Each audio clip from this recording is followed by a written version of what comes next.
Hello, everybody. Dr. Rick Wallace here, dropping in on you on a Saturday morning. Hope that you had an awesome week. Hope that you had a chance to really see things that you have set in front of you start to manifest and come into fruition.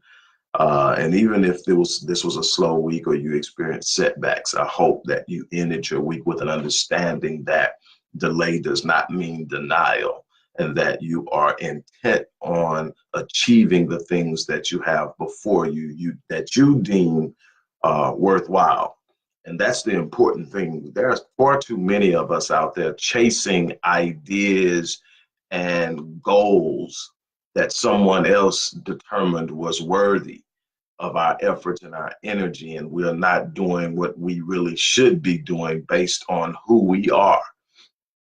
And that ends up being very frustrating and even toxic and deadly. If you've ever heard someone say, "This job is killing me," that's not a euphemism when you really truly understand and study science of the mind, science of physiology, biochemistry. We start to understand that in America alone, 85% of the people who go to work on a regular basis at jobs are at jobs they don't like. And because they're reporting to these jobs reluctantly, there's a biochemistry associated with that particular state. When you're showing up at a place, you're going to spend roughly around 8 hours minimum at. And that 8 hours is going to be spent with your whole mindset focused on not being there. And so there's this negative biochemistry that is the result of negative energy, negative frequency, negative vibration, negative thoughts, negative expectations, all set in motion that create this biochemistry that is counterproductive, counterintuitive, and unhealthy for your body. So you are literally attacking your organs, attacking your cardiovascular system, attacking your immune system, attacking the very genetic makeup and code that determines your health. And that is what opens the door for disease. We're talking about an epigenetic process that is triggered by the mind because we're reporting the jobs that we don't want or that we don't like, but we feel we have to have. And then we look up and we live out fewer days in our lives. The days we do live aren't at the highest quality possible, and so much more. And we consistently do it over and over again. Why? Because we live in a culture that does not prepare us to find our purpose or prepare us, as Dr. Miles Monroe says, to find our work. See, there's a difference between having job and having work. See, a job is a career, work is an assignment. Work is what you were designed and built and born to do. Work is inherently inside of you. Your body, your mind on a subconscious level knows when you're operating in your work. There's a natural passion attached to it. Why? Because it's connected to your purpose. I want to introduce you to this morning, real briefly, to an idea of employment versus deployment. And what's the difference and why it's so important to understand. A lot of people think that I am counter job. I just define job in a different way. Or I'm counter being employed. My whole thing is if your employment allows you to function in your work, I have no problem with it. As long as you are being paid what your value dictates. And very rarely does that happen in the mindset of a job. And so that's my problem. Whenever you're operating in a situation in which your value isn't being represented, you are devaluing yourself subconsciously without knowing it. In order for you to get up and go to work every day and be paid something you know you're less than, at some point your mind has to reconcile that this is what I'm actually worth. So you devalue yourself without ever knowing it. That works against you in the long haul of you ever achieving what you were designed and created to achieve. My thing is, there's nothing wrong with having something if it leads you to where you go. If your job opens the door for you to do your work, then okay. But what happens is, if you go back, let's say 300 years, 400 years, start finding the frequency at which the term job, and whatever language you want to use it at, is used versus work. See, there was a time when the iron worker was the iron worker. You went in town to that iron worker to have your iron work done. The blacksmith was the blacksmith. The baker was the baker, and on down the line.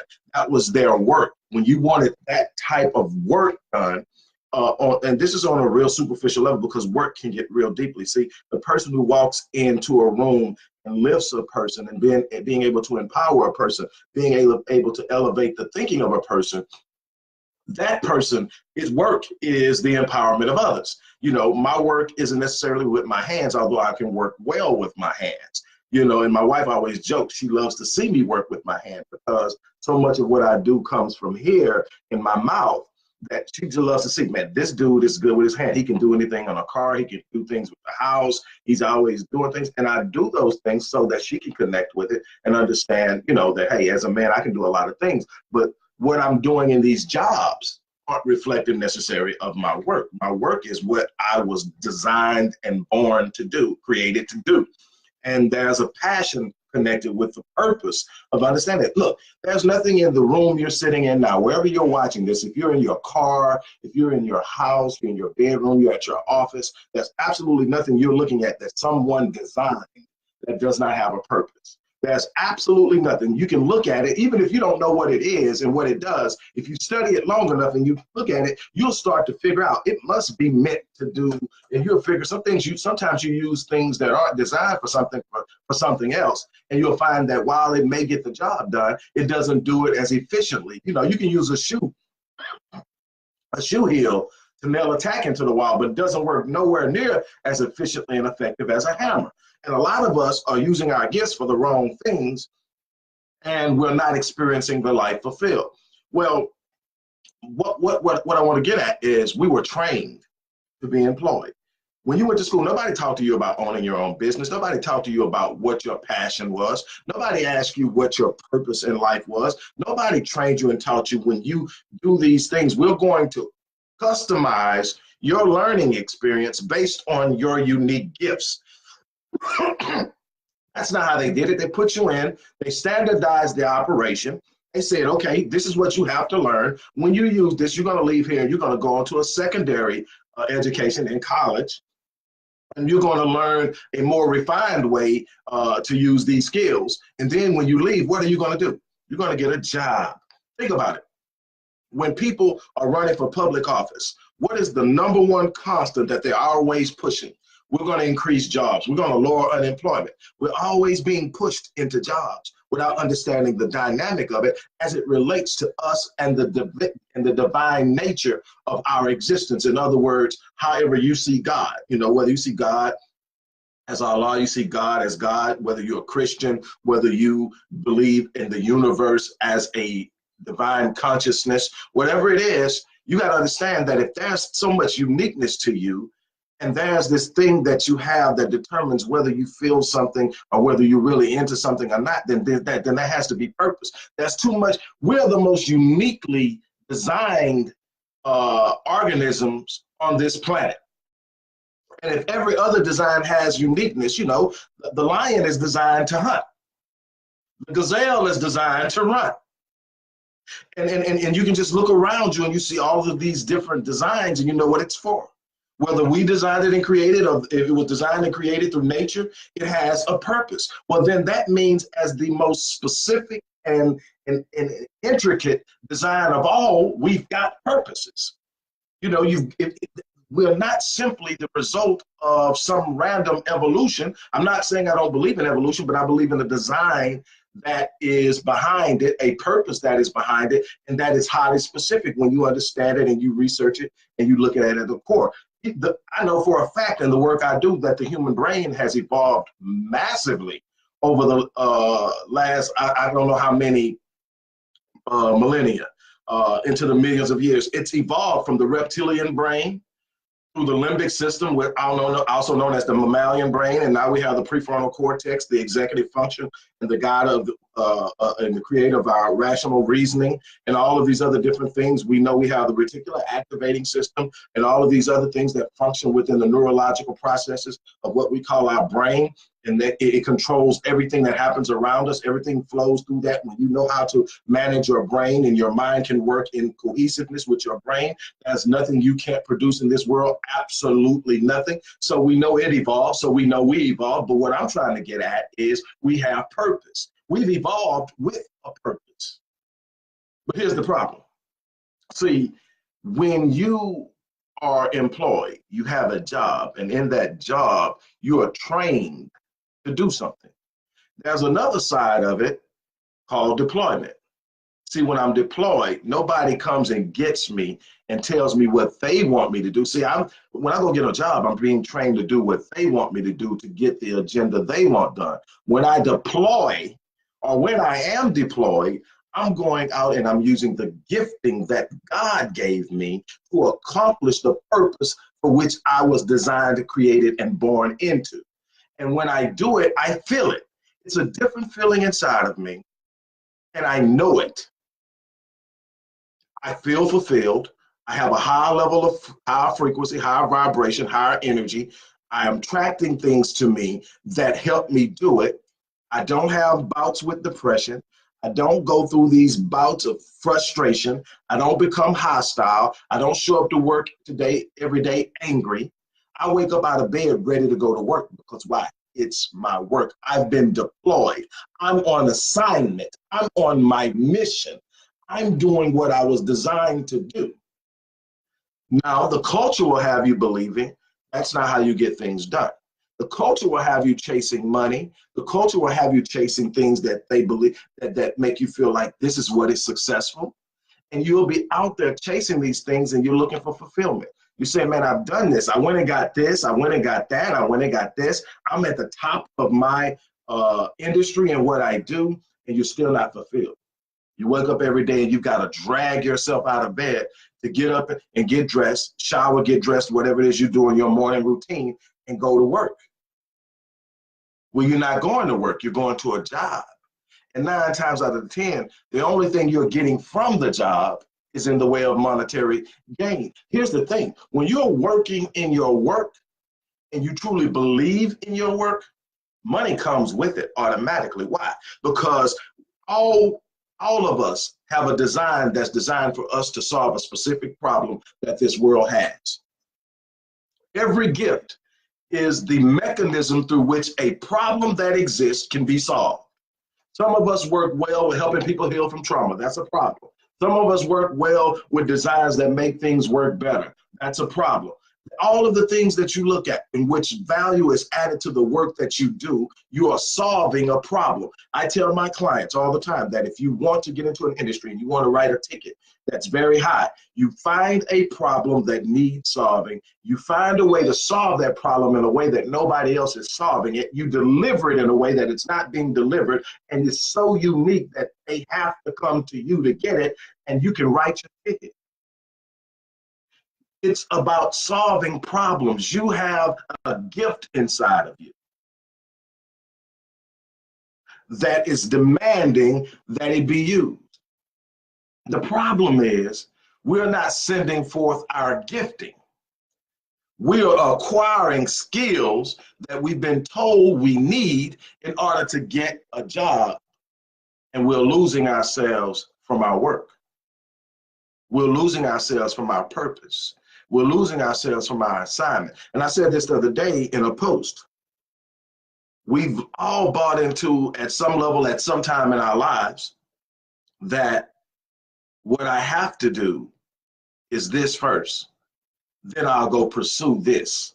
We've actually been convinced that our assignment is secondary, that operating on the level we were literally designed to operate on is secondary. First, we must learn how to do the medial essential things as if they weren't connected to the purpose. See, the designer took all of these things into consideration. You got to eat, you got to have a shelter, you've got to have something to clothe yourself with. All of these are covered. So when you are operating in your work, all of that should be encompassed in it.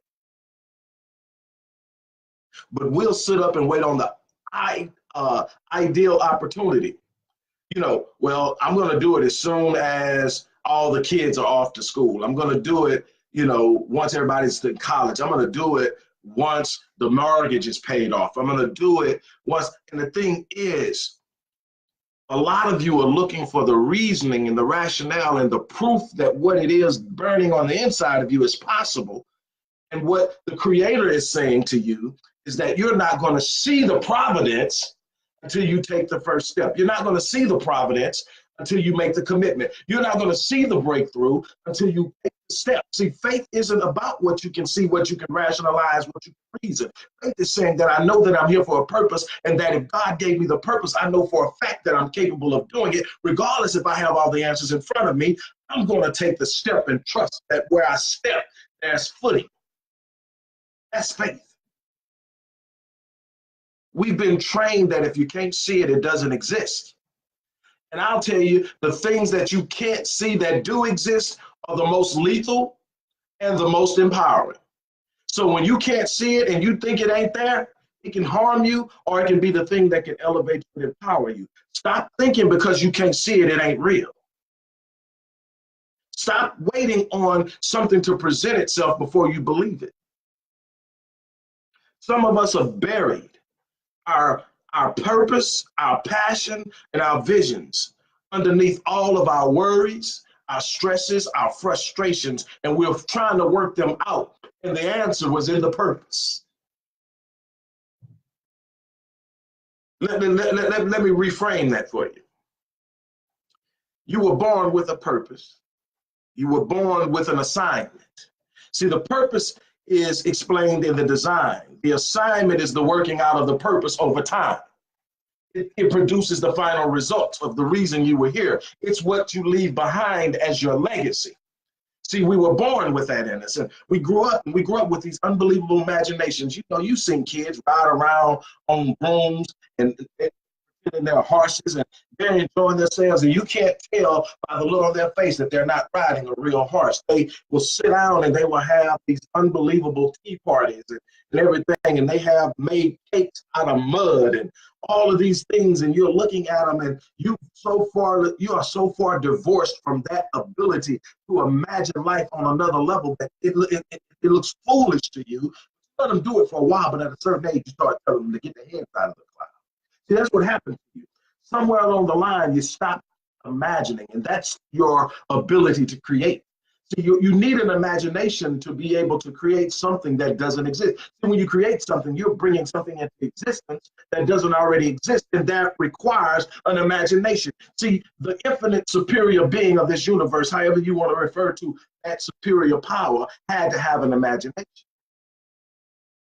to know that it wanted a universe built and managed through spherical energy and gravity, and that the organisms would survive in water and out of water, and oxygen would play a major role, and this is how the reproductive system would reproduce, and all of that required an imagination to bring into existence. And then God gave you the very same gift to imagine. But what do? We kill it in our kids before they turn 7. We start telling them to be realistic. We start telling them, get their heads out of the clouds, stop dreaming, and you need to focus on this. And then when they say what they want to do and what they want to be, we tell them that's not being realistic. You should focus more on this. You'll probably do better in this. You're not that smart in that. And all of a sudden, we've shaped their minds into believing what we think they should be. So many people are living and functioning in an environment and doing a job that somebody else shaped and molded for them based on their own limited beliefs and expectations in life, and you are sitting there miserable. It's time to break free. It's time to open up, examine, look inside, take an introspective examination of who you are, where you're coming from, and look inside of yourself. Search yourself, open up your imagination. Give yourself permission to get outside of the box. Give yourself permission to stand up and decide that I'm going to live in my purpose. I'm going to ignite a passion that is directly associated with my purpose. I tell some people all the time, everybody's going through some things. Some people have experienced some unbelievable trauma. People have experienced loss. People have experienced going through different things, drug addictions, molestation and rape, being violently assaulted. People are going through a lot, but I tell people all the time, when you discover your purpose, it will first introduce you to your passion, and then it will explain your pain.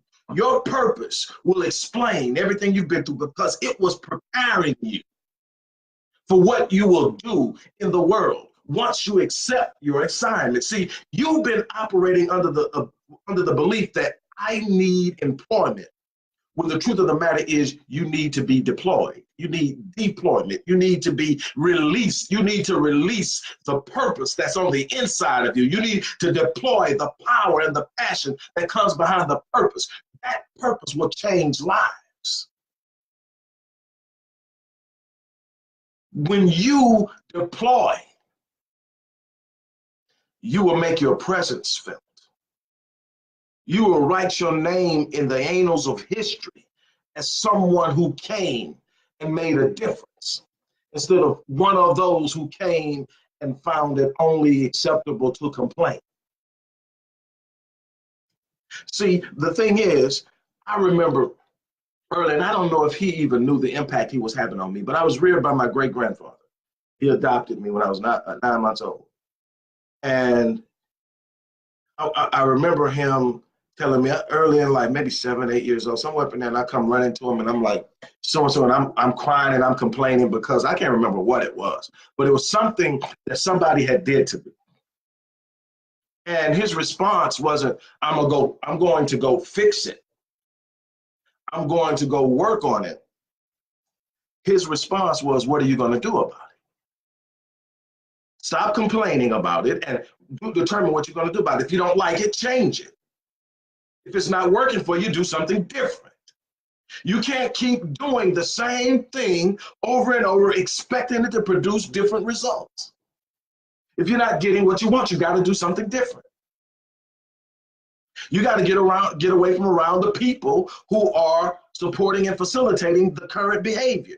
You got to get around people who will inspire a different type of thinking. You got to get around people who inspire a different type of behavior. You got to get around people who will demand a higher level of performance. You are around people who think everything that's going on in our lives right now is okay, and you're going to consistently produce what you produce. And then you'll get to the point where you don't even feel comfortable saying, I don't feel right here.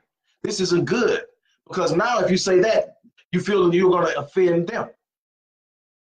You got to take some proactive engagement into the things you're dealing with, the person you are and what you're producing. Finally, you got to understand that success and failure are highly predictable.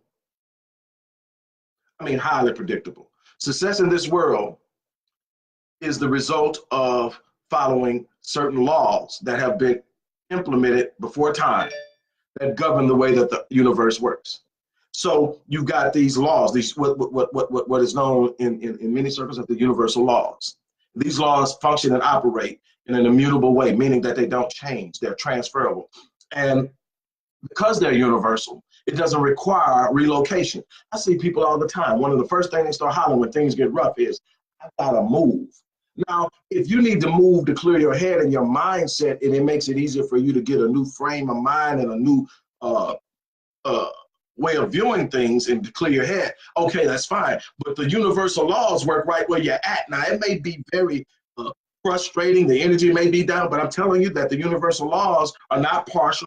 They're universal, meaning they work everywhere, meaning that you don't get better results because you move. You get better results because you start functioning under the principles of the laws that are in place. When you operate under the principles and laws of success, you have the keys of success.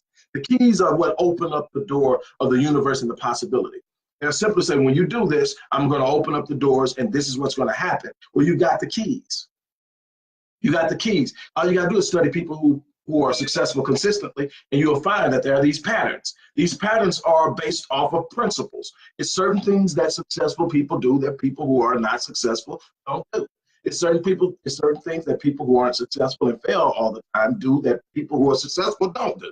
And you've got to find those things. You find those principles of success. You engage life with that. And I guarantee you, if you're functioning under the principles of success, if your mind is reflecting in thoughts that are connected to successful behavior, you will be successful. I can't give you the exact day because I may not know where you're starting from. I may not know what you've got to go through, but I can tell you that if you're practicing the principles of success, the universal laws that govern how things work in this universe, you're going to be successful. Now, here's the thing.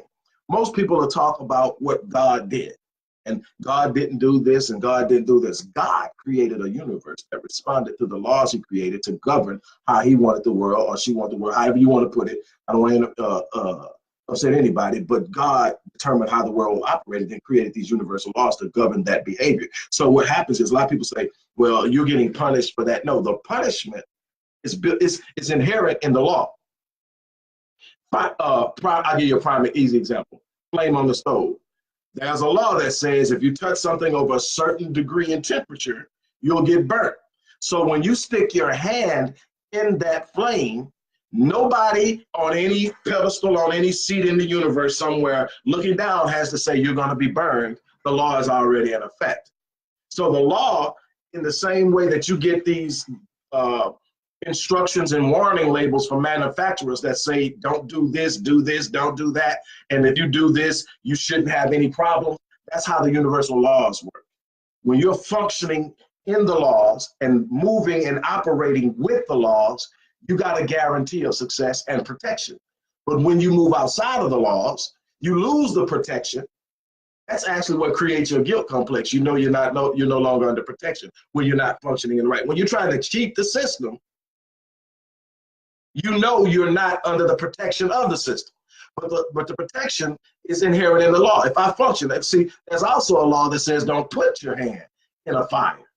And when I never do that, I never have to worry about being burned by a fire.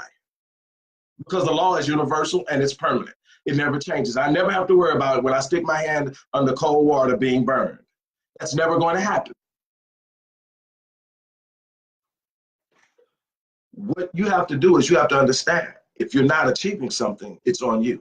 I'm not saying that there aren't people opposing you. I'm not saying that there aren't some things out there working against you. I'm not saying that you have some serious issues in front of you, that maybe the light bill is due, maybe the car is about to be repossessed. What I'm telling you is it doesn't exempt you from doing your work. You don't get to say, I'm going to fix all of these things that I screwed up, then I'm going to get to my purpose and my assignment. Because what you may be getting is an answer from the one who gave you the assignment saying, I'll never let you work that out until you do what I told you to do. See, that requires faith. You cannot circumvent the laws and win. Have you ever noticed that 99.9% of people who win the lottery go broke in a certain amount of time, and that 72% of NFL players who retire from the NFL are broke within the first 3 years, and 75% of NBA players are broke within the first 3 years?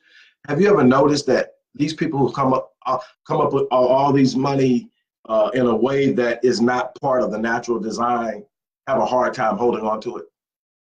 It's because the principles of how you produce wealth require certain thoughts, certain behaviors, certain ways of viewing money, certain ways of viewing your work and everything else. See, you may have a skill set and a physical gifting to play football.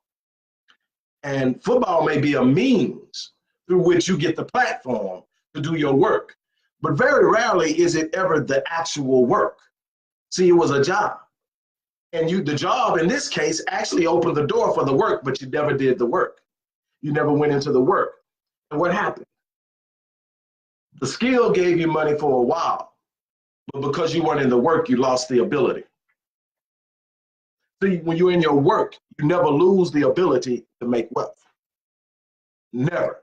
As long as you're breathing and thinking and you're in your work, you never lose the ability. But the skill It's evolving all the time. That's why you see people who reach a certain age always being replaced. Why? Because if you've been with the company for 25 years, I got to pay you more. Even if someone is coming out of college with a higher skill set because now they're teaching new skills along with the old skills that evolve the skills. And so they're more skilled than you. I get to pay them less because they're new. Just on experience and tenure with the company, you cost me more. So you're gone. So your skills didn't protect you. Your education didn't protect you. But your gifting and your work and your purpose always has a place. And you will never find somebody operating in their purpose going, man, I sure don't feel like going in today. If you're saying that, you're not operating in your work, and you're giving your energy, which is precious, and your time, which is even more precious, to something that does not serve your purpose. Not serving somebody else's purpose, but it's not serving yours. Now, if you're in a job that, like for instance, people who work, who have this purpose of helping people heal, and they work in areas in health or mental health, they are connected. But if at any time that whoever employs them decides they don't longer want to hire them, they're still in their purpose, so they can take that purpose and start, and I've seen this happen many times, start their own practice. That's how many practices are started. You don't fit anymore, so you decide that you got to still serve your purpose and complete your assignment, so you move out on your own, something you could have done on your own in the beginning. But you got to have something that wakes you up in the morning, something that you determine is so connected to who you are that you can't let it go. You can't quit from it. You never retire from it. So you retire from the skills, the jobs that your skills open up for you. You know, either you retire or you forced out, but you never retire from your gift. You never retire from your purpose. You never retire from your passion. That's why you see somebody like Warren Buffett still going strong, almost 90 years old, because he found his passion. And the thing is, everybody has that ability to make their life whatever they want it to be by working in their assignment. The problem is we let too many people define, even when we're operating in our purpose, we let people define how we do it. All of that is your vision. You're supposed to be able to have a vision, an idea, a map, an image set map and blueprint of how your life is going to play out with you using your purpose to complete your, using your gifting to fulfill your purpose and complete your assignment. You have that. So if you determine this is the model I'm going to use, nobody has a right to tell you that's not the right model. Now, if you're looking for help in fine tuning something, that's one thing, but you don't let somebody define who you are and what you do and how you do it. That was given to you. Success is about deployment. This is not me talking down on anybody who has a job and is employed. My thing is, if you got to drag yourself out of bed and go to work, you're killing yourself. You are slowly committing spiritual suicide. You need to find out how you're going to process and move out of that into what you will be fulfilled in doing, because that's where life comes from. Life comes from serving in your purpose. The world needs you to be operating in your purpose. Every day we wake up and we look at it and say, man, what is the world coming to? Every day we wake up and we look and we go, oh my God, it's getting worse and worse. Oh my God, I'm not surprised anymore. We have all these things we have to say every day, and we don't realize that all we have is the result of a whole lot of people not working in their purpose. A whole lot of people accepting what the world told them they could have. A whole lot of people not tapping into the resources that are inherent within them to do the exceptional, the extraordinary, and the phenomenal things that could turn this world around.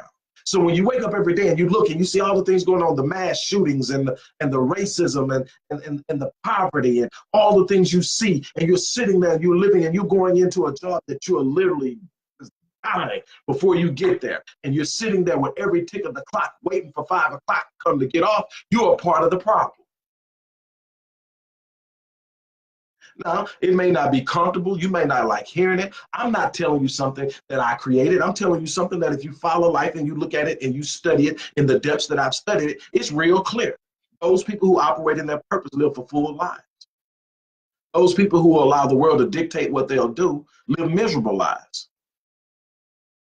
You look at the people who are successful, they are people who have taken the reins of their lives, executed their personal sovereignty, and determined what they're going to do in their life, and they're not accepting anything else as a part of the equation. Compromise is not in their vocabulary. Those are the people who are being successful. They're not smarter than you. They're not better than you. They're just simply saying that I'm going to operate in my purpose. I'm going to operate in something that I'm passionate about. I'm going to go out and touch lives. I'm going to go out and change the world. I know it's not going to be easy. I know I'm going to get knocked down. I know people are going to talk about me. I know things are going to get rough, but I'm going to leave my legacy.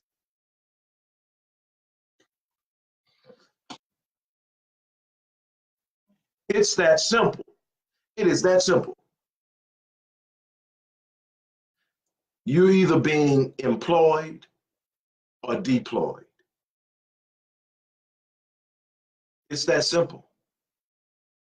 You're being employed or deployed. Here's the thing. When you're employed, you're going to work for someone who is ultimately determining what you're going to do. So they're going to train you. So you're not necessarily operating in your purposes. You're operating based on skills you were trained to do to perform something somebody else wants you to do. So in essence, because you're not functioning in your purpose, when you look at your salary is actually the reflection of someone else's opinion of your value. So for everybody that's complaining about not being paid enough, it's because that your employee is not recognizing your value. Or if they see the value, they ignore it because the value served in its full sense does not serve them. They don't want you doing what you were designed to do. They want you doing what they want to train you to do. See, they have an agenda and assignment and they're serving their interests. But when you walk out, see the difference in the old days when everybody was doing their work, when the blacksmith was doing his work, he knew if he woke up every morning and he delivered quality ironwork to the people who demanded of him, he would wake up the next day and there would be more work. He would have a sense of fulfillment. Why? Because there was something. The artisans who created the unbelievable work you see all over the world in great specificity, they woke up and they did that work out of their passion. When you find somebody that's exceptional at their work, the Princes, the Michael Jacksons, and you ask them, how can you get up and you do this over and over again? That's a lot of work. It's not work at all. I wake up, it's a lot. It's hard. It's a job. No, it's not a job. I'm doing what I'm built to do. I will dance all day, and it doesn't bother me. I will sing all day.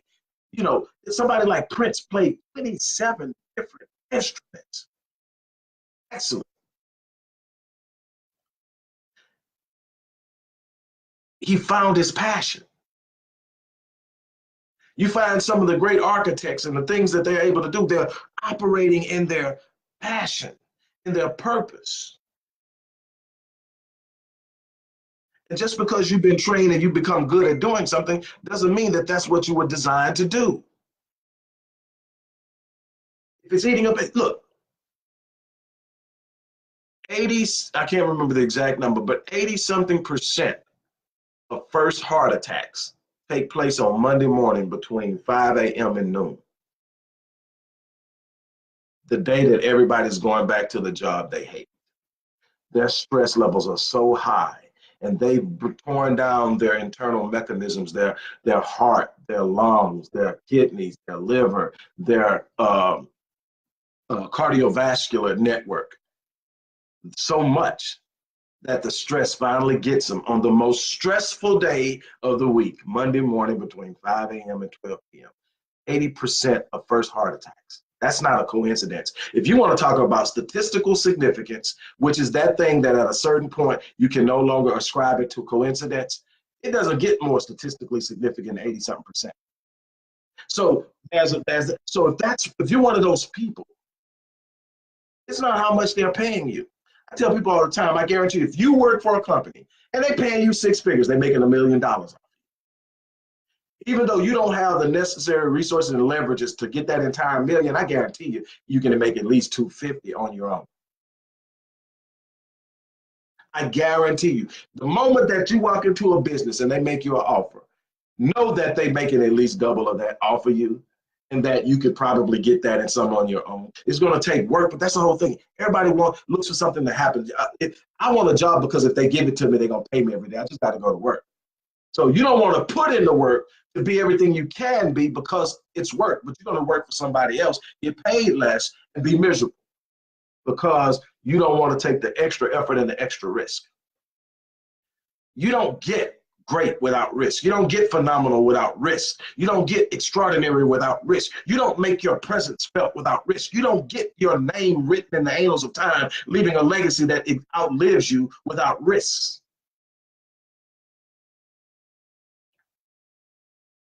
Look, I'm gonna get off of here. I got a lot to do today, but I had to stop by and share this with you. Deployment, man. Understand what's inside of you.